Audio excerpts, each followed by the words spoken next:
Ha? Meron pa, meron pa. Wala na! Ayun, no? Ano po ba masasabi nyo dahil sa pagbalak malakas sa ulan pagdating ng bagyo? Si Alfred po tayo.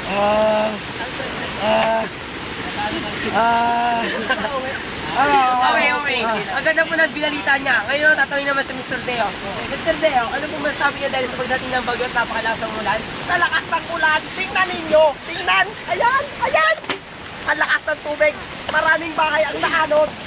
Sa tabi ng ilog. Ako. Sa tabi ng ilog. Ang taliga! Ang taliga! Yun na po masasabi niya. Suntok, boy, suntok. Suntok. Pinapaya mo si Bajan Miguel. Suntok mo, suntok. Hindi namin kita tatantanan. Tandaan mo yan.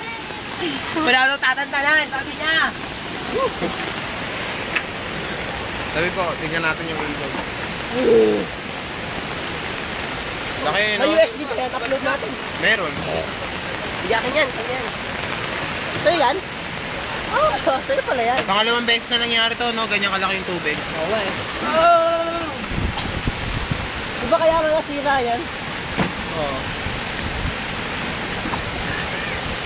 Kapatid, mag-ingat tayo. Nakapaan tayo. Marami palang pako dito. Ano po?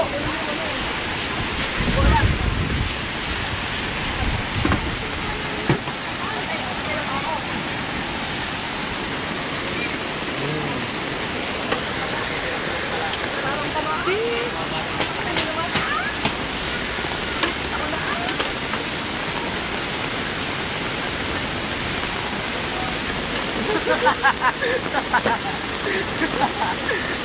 Lamig na lamig, no?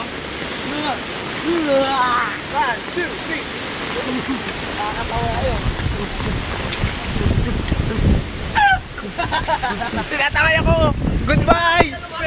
Ayan po, nahangin po. Gumagaway. Panoorin niyo po ang hangin yan. Yes, Timog, pagkakaturan. Aray! Ako yung magkakak.